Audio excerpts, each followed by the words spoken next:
Hello बच्चों, नमस्ते। चलिए आज हम लोग वर्मा प्रेस का देखेंगे, ठीक है, जो कि मैट्रिक एग्जाम में इसी का रिलेटेड मिलता जुलता है क्वेश्चन को पूछा जाता है। इसमें से देखिए 1 से लेके 30 नंबर तक जो क्वेश्चन आएगा ना, यानी 30 को क्वेश्चन आएगा जो एक एक नंबर का पूछा जाएगा, और इसके बाद 31 से लेके 38 नंबर तक जो रहेगा 6 क्वेश्चन का जवाब आपको देना है दोस्तों। उसमें 2-2 नंबर का मिलेगा, एक का अगर आंसर आप देते हैं तो उसमें 2 नंबर मिलेगा। फिर इसके बाद 39 से लेके 46 तक, इसमें से आपको सिर्फ 6 को क्वेश्चन का ही जवाब देना है। इसमें से आपको कितना नंबर मिलेगा, तो प्रत्येक में 3-3 नंबर का होगा। और 47 से लेके 52 तक जो कि आपको 4 को ही क्वेश्चन लिखना है, इसमें से प्रत्येक में आपको 5-5 नंबर का मिलेगा। तो इसमें से अगर दोस्तों 4 क्वेश्चन अगर आप लिखते हैं तो 5 या 20 नंबर आपको यहीं से मिल जाएगा। अगर 3 नंबर करके 6 को लिखेंगे तो 6 तिया 18 नंबर, और ये 6 दूना 12 नंबर, और इधर आपका 30 नंबर। तो यहाँ से सबसे ज़्यादा इंपॉर्टेंट हो जाता है दोस्तों कि 5 नंबर का क्वेश्चन को सॉल्व करना, क्योंकि 5 नंबर आप उठा सकते हैं सिर्फ 4 को क्वेश्चन बना के। यानी 4 को क्वेश्चन अगर आप बनाते हैं ना तो आपको उसमें से 20 नंबर मिल जाएगा, और फिर 3 नंबर का अगर बनाते हैं 6 को क्वेश्चन तो 18 नंबर आपका। इधर से 2 को अगर अटेम्प्ट कर पाते हैं तो 20 और इधर 18, 38 नंबर। तो सबसे पहले इसी को अटेम्प्ट करना चाहिए। तो दोस्तों चलिए आज हम लोग देखते हैं 1 से लेकर 30 तक का क्वेश्चन को। सबसे पहले 1 नंबरिया जो है ना उसको देखते हैं। वर्मा प्रेस देखिए, खोलिए तो वर्मा प्रेस। और चलिए आज हम लोग सेट 1 को देखेंगे, ठीक है। इसमें से वर्मा प्रेस का सेट 1 देखेंगे। सेट 1 में देखिए दोस्तों, पहला क्वेश्चन क्या कह रहा है, इसमें 150 के अभाज्य गुणनखंडों के गुणनफल के रूप में लिखा जा सकता है। तो इसमें 156 तो 156 के अभाज्य गुणनखंड, तो आप क्या करेंगे, 156 का हिसाब एलसीएम लघुत्तम कर देंगे। तो 2 8 16, सॉरी 2 7 14 और इधर 2 8 16, फिर इधर 2 तिया 6, 2 9 18, 3 से 3 1 3, 3 तिया 9। तो देखिए इसका क्या आ जाएगा ना, 156 का आपका आ जाता है 2 गुना 2 गुना 3 गुना 13। आप कोई भी ऑप्शन में देखिए क्या ऐसा है, तो देखिए कौन सा ऑप्शन में दोस्तों, तो बी नंबर में ये हो गया इसका आंसर। तो जब भी अगर अभाज्य गुणनखंड के गुणनफल के रूप में बोलेगा, तो अभाज्य गुणनखंड जैसे बोलेगा ना तो उस समय आप क्या करेंगे दोस्तों, इसका लघुत्तम करेंगे, ठीक है। इसी को बोलते हैं अभाज्य गुणनखंड। जब भी इस तरह का लिखेंगे यही अभाज्य गुणनखंड। चलिए आप 2 नंबर का देखते हैं। 2 नंबर कहता है 6/15 का दशमलव प्रसार कैसा है। तो 6/15 का दशमलव प्रसार कैसा है दोस्तों, तो इसमें से एक आता है शांत और दूसरा आता है क्या, अशांत आवृत्ति। तो देखिए जब भी अगर ये नीचे वाला, ठीक है, नीचे वाला ये अंश बोलते हैं, हर बोलते हैं, तो ये हर का जब अगर 2 या 5 2 रहेगा या 5 अगर रहता है तो क्या होगा, शांत होगा। 2 और 5 यदि इनमें से कोई एक भी नहीं रहता है ना तो वो अशांत होगा दोस्तों। तो सबसे पहले 15 का आप लघुत्तम करेंगे, तो 3 5 15, देखिए 5 आ रहा है ना, 5 आ रहा है, इसका मतलब ये 2 का पावर m इंटू 5 का पावर n के रूप में है। तो ये क्या आ जाएगा दोस्तों, ये आ जाएगा शांत, ठीक है। तो ये आ जाता है शांत आवृत्ति। तो इसमें क्या लिख देंगे, तो शांत है। शांत हम लोग कैसे पहचानेंगे, तो जब भी इसको सबसे पहले फैक्टर करेंगे, गुणनखंड करेंगे 15 का, तो 15 का गुणनखंड जैसे ही करेंगे ना तो 2 या 5, 2 आना चाहिए या तो 5 आना चाहिए, वो शांत है। क्योंकि अगर हम 2 से किसी संख्या को भाग देंगे तो भी कट जाएगा पॉइंट में, 5 से भी भाग देंगे तो भी वो कट जाता है। तो 15 का किया तो 3 5 15, तो 5 आ रहा है, इसका मतलब इसका आंसर क्या आ जाएगा, शांत आ जाएगा दोस्तों, ठीक है। 3 नंबर क्वेश्चन में क्या लिखता है कि किसी बहुपद px के लिए ग्राफ आकृति में दिया गया है, बहुपद के शून्यकों की संख्या में चुने। तो शून्यकों की संख्या, बहुपद के शून्यकों की संख्या शून्यकों की संख्या, तो शून्यकों की संख्या कैसे निकालेंगे दोस्तों, तो देखिए अगर कोई ये लाइन है तो ये एक्स एक्सिस बोलते हैं, ये वाला मतलब ये एक्स एक्सिस और ये वाला आपका वाई एक्सिस। ये लाइन कितना बार कटेगा, मान लेते हैं ऐसे कटा है तो कितना बार काट दिया, 1-2 बार कटा है। फिर इसको इधर लेके जाएंगे तो कितना कटा है, 3 4, फिर अगर ऐसे लेके जाएंगे तो 5 6। तो जितना बार कटता है ना एक्स लाइन को, वही शून्यक की संख्या लिखते हैं। तो इसमें देखिए कितना बार काटा, 1 2 3 4, तो इसमें 4 बार काटा है। तो आप इसको ऐसे भी बना सकते हैं जो दिया गया है। तो इसमें तो आपको सिर्फ लिखना है, यानी 1 1 2 3 4, तो इसमें कितना आ जाएगा 4 आ जाएगा। फिर इसके बाद देखिए 4 नंबर का क्वेश्चन। 4 नंबर कह रहा है बहुपद x square minus 7x, x square minus 7x और प्लस 12, इसके शून्यकों का योग निम्न में से कौन सा है। तो देखिए ये वाला बहुपद दिया गया है, तो बहुपद में क्या बोला है कि शून्यकों का योग, तो शून्यकों का योग का सूत्र क्या होता है, इसका जो फॉर्मूला होता है ना माइनस बी बाई ए होता है। अब minus b by a, minus b किसको लिखते हैं, तो माइनस एक्स का गुणांक, जो एक्स का गुणांक है उसको लिखा जाता है, और बाय में एक्स स्क्वायर का गुणांक को लिखते हैं। तो एक्स स्क्वायर का गुणांक देखिए, जब भी अगर कहेगा शून्यकों का योग निकालने के लिए, तो आप क्या करेंगे, x का गुणांक, देखिए ये वाला जो है x के साथ गुना हुआ है, तो x के साथ गुना क्या किया गया -7, और पहले से ये माइनस होता है तो ये -7 है, और नीचे क्या लिखेंगे एक्स स्क्वायर का गुणांक, तो ये हो गया एक्स स्क्वायर का गुणांक, तो एक्स स्क्वायर के साथ कुछ भी नहीं है मतलब 1 है, और माइनस माइनस क्या जाएगा प्लस, तो ये हो गया इसका आंसर। अब देखिए कौन सा ऑप्शन में 7 है, तो बी नंबर, तो आप बी नंबर को ऐसे लिख देंगे। फिर देखिए 5 नंबर, समीकरण युग्म a1 x plus b1 y plus c1 बराबर 0, और फिर लिखता है कि a2 x plus b2 y plus c2 बराबर 0, ये दिया गया और कहता है कोई हल नहीं है। तो इसका कोई हल नहीं है कब होता है, जब a1 बाई a2 बराबर होगा b1 बाई b2, अब बराबर नहीं होगा c1 बाई c2, तब कहते हैं इसका कोई हल नहीं है, तब कोई हल नहीं है। इसमें से 2-3 चीज आता है, एक तो पहला आता है कि a1 बाई a2 बराबर b1 बाई b2 नहीं होता है, तो इसको बोलते हैं अद्वितीय हल है या तो एक हल है, ये कहते हैं। और जब a1 बाई a2 बराबर होता है b1 बाई b2 और बराबर हो जाता है c1 बाई c2, यानी तीनों बराबर होता है, तब कहते हैं अपरिमित रूप से अनेक हल है, अपरिमित रूप से अनेक हल है। जब a1 बाई a2 बराबर होता है b1 बाई b2 लेकिन c1 बाई c2 बराबर नहीं होता है, तब इसको बोलते हैं कोई हल नहीं है। बस इतना 3 चीजें। 6 नंबर में कह रहा है कि समीकरण x माइनस वाई प्लस 9 यानी x माइनस वाई प्लस 9 बराबर इसमें से दिया गया है 0, ये दिया है, और 3x minus 2y 3x minus 2y और प्लस 12 बराबर इसमें से दिया गया 0। कहता है कि इसके द्वारा निरूपित रेखाएं ये क्या समपाती है या समांतर या प्रतिच्छेदी या लंबवत है। तो सबसे पहले आप ये जानेंगे कि जब a1 बाई a2 अब बराबर b1 बाई b2 नहीं होता है ना, इसको बोलते हैं प्रतिच्छेदी रेखा, ठीक है, प्रतिच्छेदी रेखा, तब इसको प्रतिच्छेदी रेखा कहा जाता है। जब a1 बाई a2 बराबर होता है b1 बाई b2 अब बराबर होता है c1 बाई c2, तो इसको कहते हैं समपाती रेखा, ये हो जाएगा समपाती रेखा। और तीसरा बच जाता है जब a1 बाई a2 बराबर b1 बाई b2 अब बराबर नहीं होगा c1 बाई c2, तो इसको बोलते हैं समांतर रेखा, तो ये हो गया समांतर रेखा। तो देखिए आपको ये 3 चीज याद रखना पड़ेगा, जब a1 बाई a2 बराबर नहीं होगा b1 बाई b2 तो प्रतिच्छेदी रेखा होता है, मतलब एक दूसरे को प्रतिच्छेद करता है। जब a1 बाई a2 बराबर होगा b1 बाई b2 अब बराबर हो जाएगा c1 बाई c2, मतलब तीनों ही समान होगा, तो उसको बोलते हैं समपाती रेखा। जब दोनों बराबर होगा लेकिन तीसरा वाला बराबर नहीं होगा तो उसको बोलते हैं समांतर रेखा। और इसमें से कहा कि x माइनस वाई प्लस 9 बराबर 0 और 3x minus 2y plus 12 equal to 0। कहता है कि ये क्या है, तो देखिए इसके आगे x के आगे क्या है, ये 1 है, तो ये आ जाएगा 1 बाई, ठीक है, a1 बाई a2 तो 1 बाई 3 ये आ जाएगा। अगर आप इसको लिखना चाहे तो लिख सकते हैं a1 बाई a2 बराबर हो जाएगा 1 बाई 3।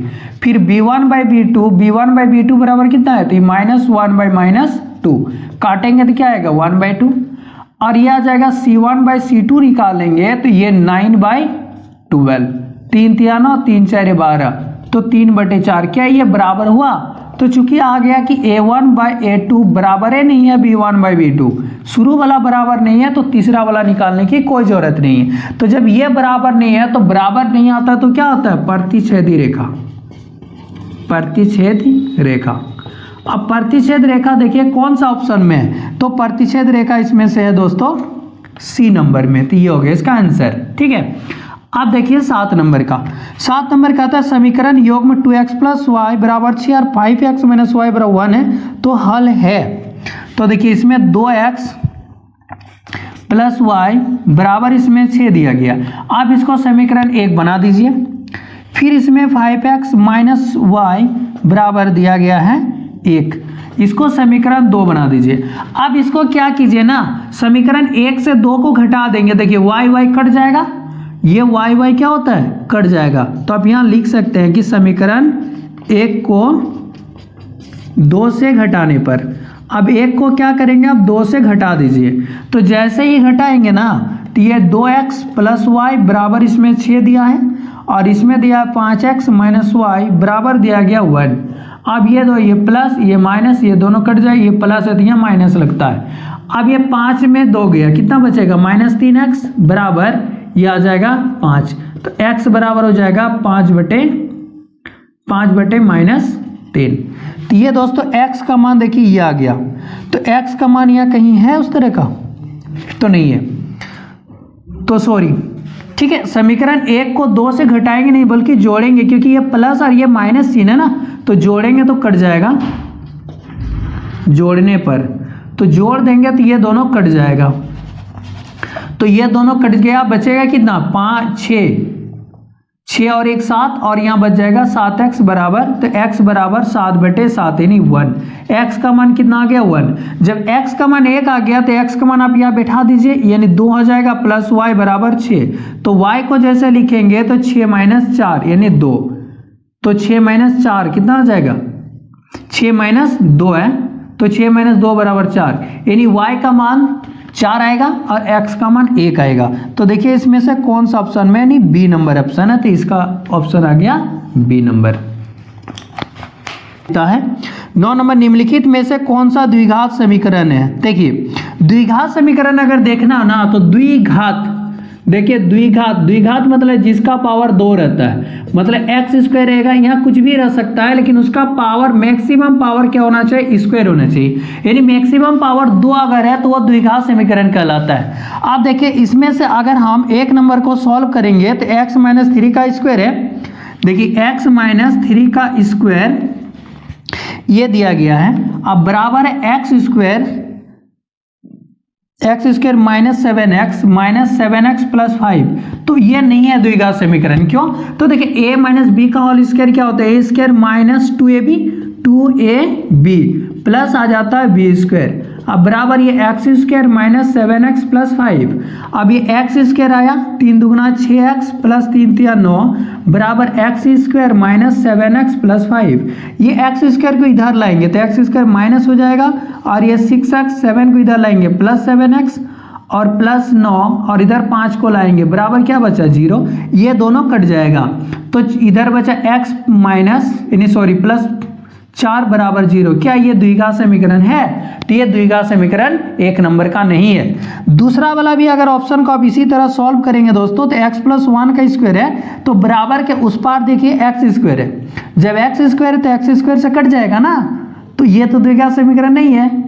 तीसरा वाला देखिए x + 1 का स्क्वायर, इधर स्क्वायर नहीं है, बराबर के उस पार स्क्वायर नहीं है, तो यानी क्या आएगा, सी नंबर आंसर है। डी नहीं आएगा क्योंकि q दिया गया, और ये द्विघात समीकरण में हम लोग जानते हैं कि सबसे अधिक पावर क्या होना चाहिए, तो 2 होना चाहिए, वो द्विघात समीकरण कहलाता है, लेकिन इसका पावर कितना है ना 3 है, इसलिए द्विघात समीकरण डी नंबर का नहीं है। तो द्विघात समीकरण किसका है दोस्तों, सी नंबर का है।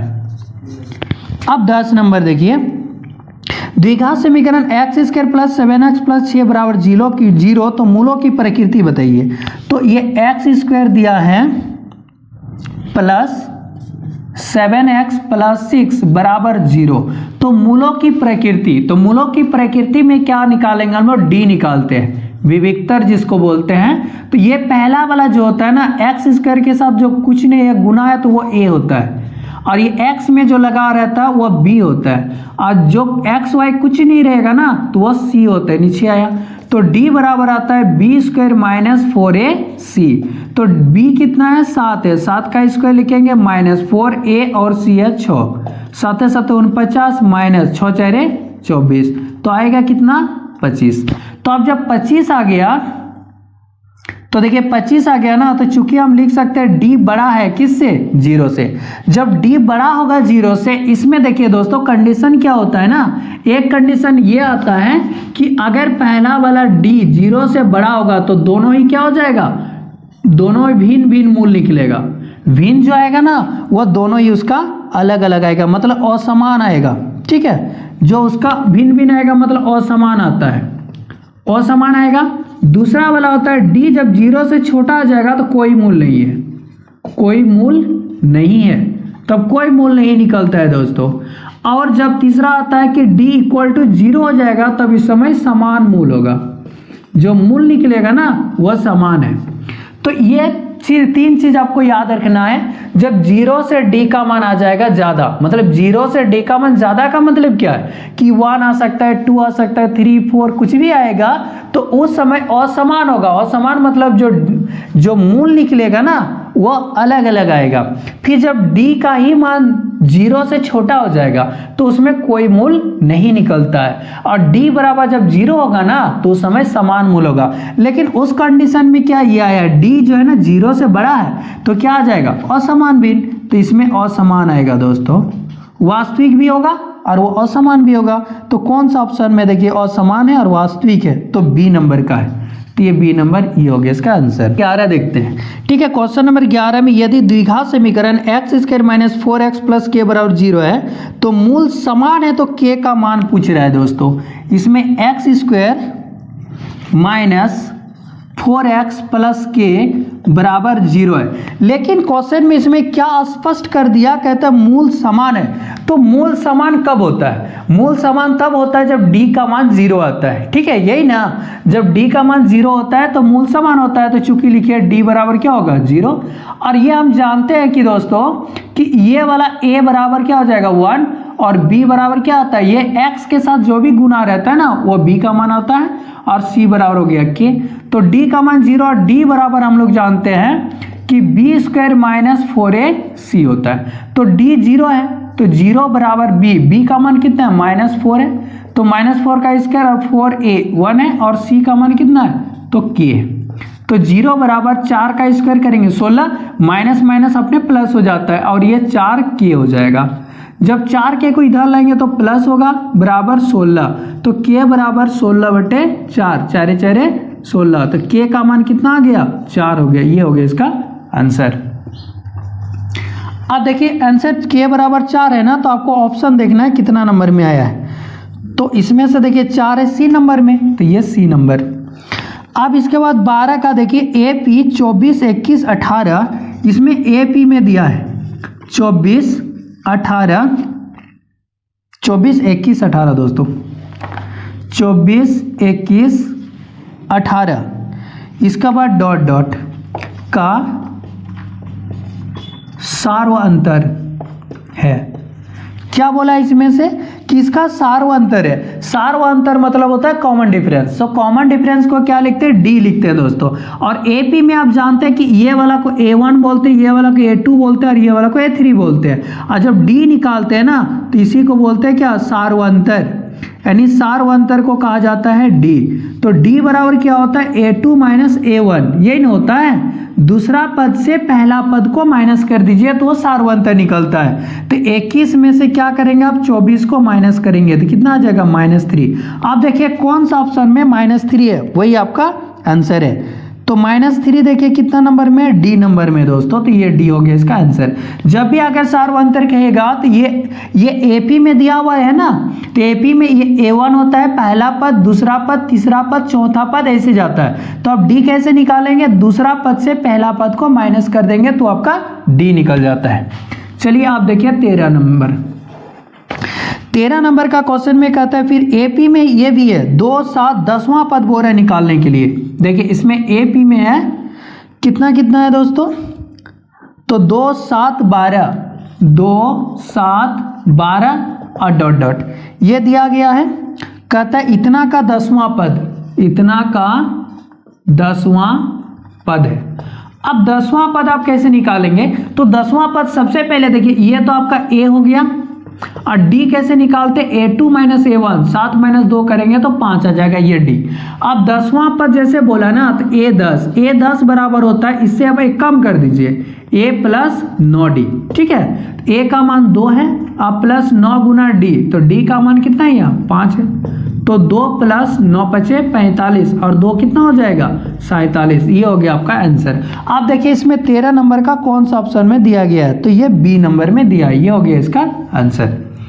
अब 14 नंबर देखिए, इसमें कहता है समरूप त्रिभुज का संगत कोण क्या होते हैं? तो जो भी समरूप त्रिभुज होता है ना, उसका संगत कोण बराबर होता है। समरूप त्रिभुज का संगत कोण बराबर होता है। समरूप, ठीक है, समरूप मतलब क्या होता है? एक ही जैसा दिख रहा है, तो एक ही जैसा जब दिख रहा है तो उसका क्या होगा? वह बराबर होगा, यानी समान होगा दोस्तों, ठीक है, समान है। इसका ए नंबर ऑप्शन है। क्वेश्चन देखते हैं, ठीक है, क्वेश्चन नंबर 16।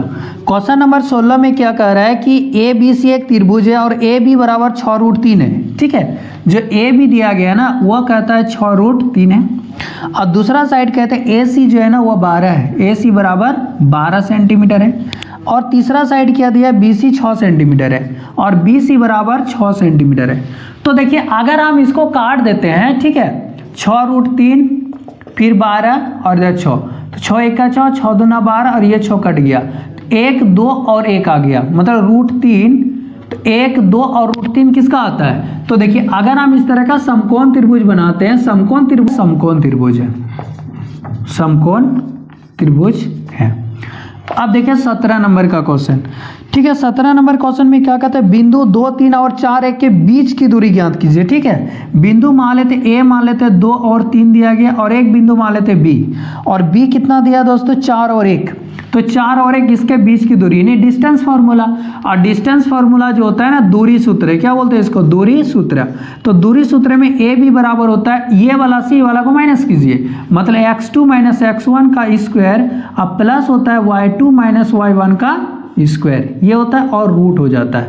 आप ऐसे भी सोच सकते हैं, ये वाला से ये वाला को माइनस कर दीजिए, तो 4 में से 2 को माइनस कीजिए और इसका स्क्वायर कर दीजिए, फिर इससे आप इसको माइनस कीजिए, तो 1 में से 3 को माइनस कीजिए, तो 4 में से 2 माइनस करेंगे 2 आएगा, तो 2 का स्क्वायर कितना आएगा? 4, और 3 में से 1 माइनस कर -2, 2 का स्क्वायर कितना आ जाएगा? 4, तो 4 4 कितना आ जाएगा? 8, 8 को रूट से निकालेंगे, कितना आ जाएगा दोस्तों? 2√2।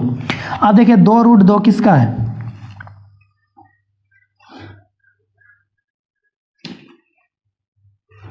तो अगर आप देख रहे हैं 2√2 तो डी नंबर का है, तो ये आपका आंसर हो गया डी नंबर। अब 18 नंबर का क्वेश्चन देखो, बिंदु इतना को मिलाने वाले रेखाखंड के मध्य बिंदु, ठीक है, 2 5 4 7, क्या दिया है? 2 5 4 और 7, तो इसको मिलाने वाले रेखाखंड के मध्य बिंदु निकालना है, ठीक है। तो मध्य बिंदु इसका कितना कितना आ जाएगा? तो ये रेखाखंड हो गया, मान लेते कि ए और बी है, ठीक है। तो मध्य बिंदु का निर्देशांक, मध्य बिंदु, तो मध्य बिंदु मान, जब मध्य बिंदु बोलेगा तो ये क्या होता है? मध्य बिंदु का फॉर्मूला यह जाता है मध्य बिंदु निकालने का।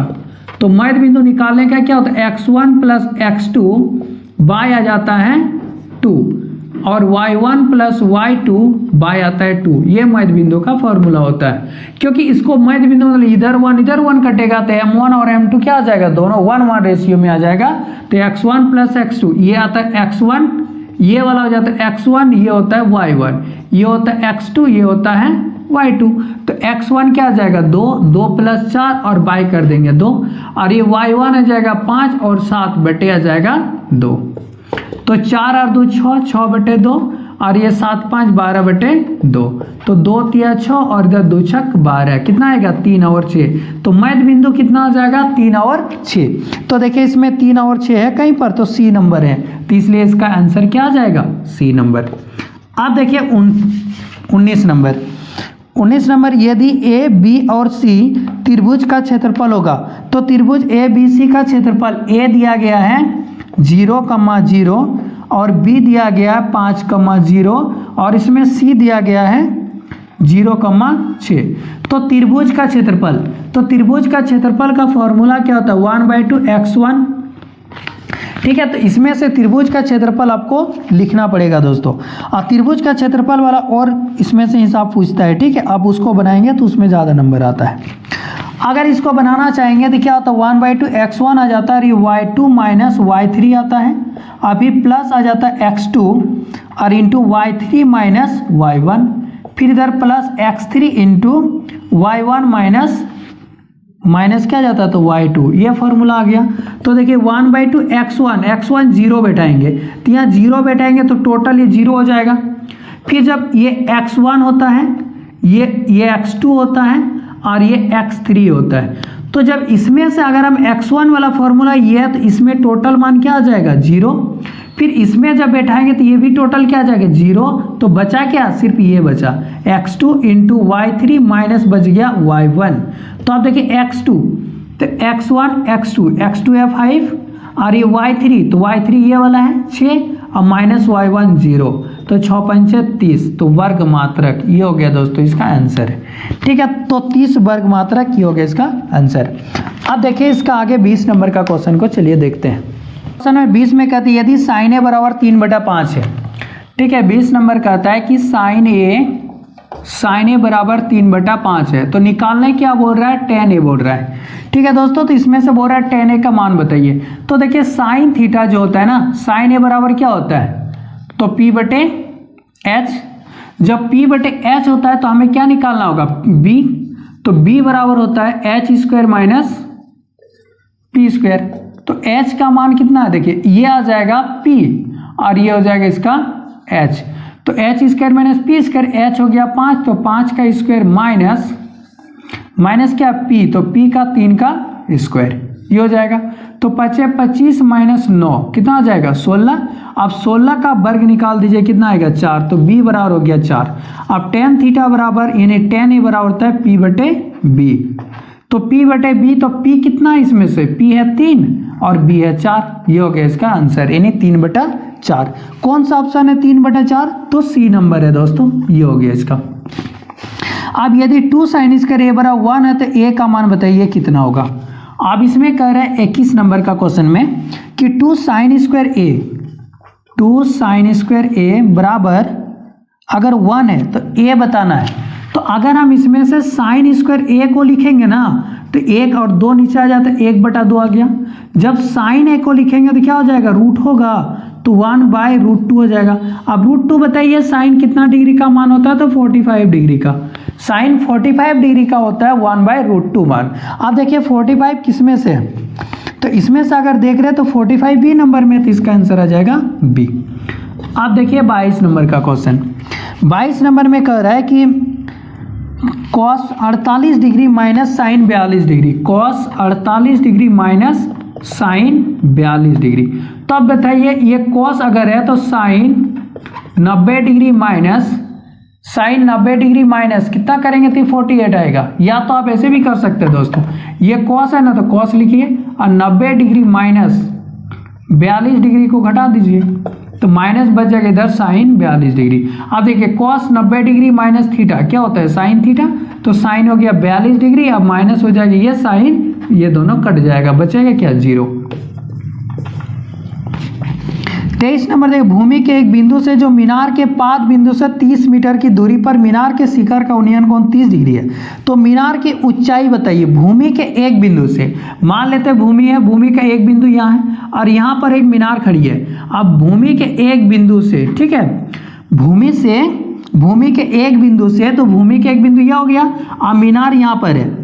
मीनार के पाद बिंदु से 30 मीटर दूरी है, तो मीनार के पाद बिंदु जहाँ पर मीनार है यहाँ पर, तो यहाँ से 30 मीटर की दूरी पर यह भूमि है। कहते हैं कि दूरी पर मीनार के शिखर का उन्नयन कोण, ठीक है, उन्नयन कोण यहाँ से यह 30 डिग्री है, ठीक है, तो ये 30 डिग्री है। तो पूछ क्या रहा है, तो मीनार की ऊंचाई बताइए। तो मीनार की ऊंचाई मान लेते हैं ये A हो गया, ये B हो गया और ये C हो गया। तो मीनार की ऊंचाई को H मान लेते हैं, तो देखिए दोस्तों, ये हाइट एंड डिस्टेंस वाला चैप्टर में क्या करेंगे, जो चीज़ बोलेगा निकालने के लिए जो दिया है बस आपको यही देखना है। जो चीज़ निकालने के लिए बोल रहा है, जो चीज़ दिया है, तो ये हाइट बोल रहा है निकालने के लिए, ये वाला दिया है, तो ये दोनों का अनुपात क्या कहलाता है, P/B क्या होता है 10। तो लिखेंगे 10 कितना डिग्री, तो 10 30 डिग्री बराबर AB/, ये वाला BC।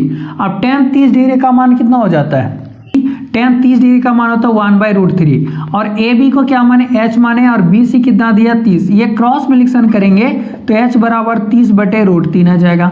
अब √3 ऑप्शन में इस तरह नहीं है, तो √3 से ऊपर नीचे आप गुना कर देंगे, तो 30√3 बच जाएगा 3, तो 3.30 कितना हो जाएगा 10√3 मीटर। ये हो गया इसका आंसर। तो H कितना आ गया इसका 10√3 मीटर। चलिए और देखते हैं आगे 7 को। कहता है कि एक वृत्त की कितनी स्पर्श रेखाएं हो सकती है।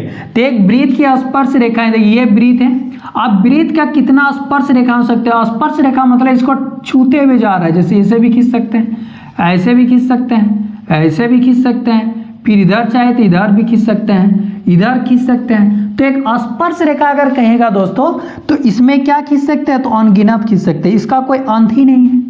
इसका कोई अंत है क्या, हम इतना खींचे, कोई फिर इधर से टच करता हुआ खींच देगा, ठीक है, तो इसलिए अनंत है। कितना इसका अनंत, मतलब जितना चाहे उतना हम खींच सकते हैं, इसका कोई अंत ही नहीं है। 25 नंबर में कह रहा है कि आकृति यदि TP, ठीक है, यदि TPTQ केंद्र O वाले किसी वृत्त पर दो स्पर्श रेखाएं इस प्रकार है कि POQ 110 डिग्री है, तो PTQ किसके बराबर है। तो देखिए अगर ये वाला ऐसा करके दिया गया वृत्त, अब इस वृत्त में से स्पर्श रेखा भी है, सेंटर हो गया, ऐसे करके खींचा है, ये है। अब इसका नाम दे दिया OQT और ये इसका नाम P हो गया। अब ये वाला दिया गया 110 डिग्री, जब सेंटर पे 110 डिग्री। अब हम लोग जानते क्या है दोस्तों, हम लोग को निकालने क्या बोला, PTQ बोल रहा है, एंगल कह रहा है कि PTQ बताइए, यानी PTQ ये वाला पूछ रहा है। तो देखिए जब ये वाला स्पर्श रेखा है ना, तो स्पर्श रेखा में क्या होता है, यहाँ 90 डिग्री का कोण बनता है, और यहाँ भी स्पर्श रेखा, तो यहाँ भी 90 डिग्री का कोण बनता है। तो ये 90 और 90 कितना हो गया 180, और ये 110, और ये क्या बन गया, एक क्वाड्रिलेटरल मतलब चतुर्भुज बन गया। तो सभी चतुर्भुज का योग कितना होता है 360 डिग्री। तो 360 डिग्री आप बताइए इसमें क्या घटाएंगे, 90 90 110, तो कितना आ जाएगा 70 डिग्री। तो ये आ जाएगा 70 डिग्री। तो आप ऐसे भी लिख सकते हैं 90 + 90 + 110 डिग्री प्लस एंगल PTQ बराबर 180 डिग्री। अब 90 90 180, और इधर हो गया 110 डिग्री प्लस एंगल PTQ बराबर 180 डिग्री, सॉरी 360 डिग्री होता है ना, 360 डिग्री, तो ये हो जाएगा 360 डिग्री। अब ये जोड़ेंगे एंगल PTQ बराबर आ जाएगा 360 डिग्री और माइनस ये देखिए कितना हो जाएगा 290, तो 290 डिग्री घटाएंगे तो कितना हो जाएगा 70 डिग्री। तो ये हो गया इसका आंसर, ठीक है। PTQ कितना, अगर आप चाहे तो इसमें एंगल भी दे सकते हैं, ठीक है, या तो आप डायरेक्ट ऐसे भी निकाल सकते हैं, क्योंकि ये दोनों 90 डिग्री हो गया 110, तो इसमें चाहिए कितना, दोनों का योग तो 180 होता है, यानी आप 70 डिग्री इसका लिख सकते हैं। आप कहता है 26 नंबर देखिए। अब 26 नंबर करें, यदि एक वृत्त का परिमाप और क्षेत्रफल संख्यात्मक रूप से बराबर है, तो उस वृत्त का त्रिज्या कितना होगा। तो वृत्त का परिमाप और क्षेत्रफल, ठीक है, तो क्षेत्रफल बराबर है, तो उसका अंतर कितना, तो 2 ही आएगा दोस्तों। उसका आंसर क्या आ जाएगा 2 मात्रक, ठीक है। 27 नंबर देखिए, एक घोड़ा 7 मीटर लंबी रस्सी से मैदान में बांधा हुआ है, ठीक है, घोड़ा को 7 मीटर लंबी रस्सी से मैदान में बांध दिया है। उस भाग का क्षेत्रफल क्या होगा जहां घोड़ा घास चर सकता है। अगर मान लेते कि इस तरह का कोई वृत्त बेला या कुछ दे देगा, यहां से घोड़ा को 7 मीटर पे बांध देगा, तो ये घोड़ा इतना दूरी चलेगा, ठीक है, वो घोड़ा कितना दूर तक चल सकता है।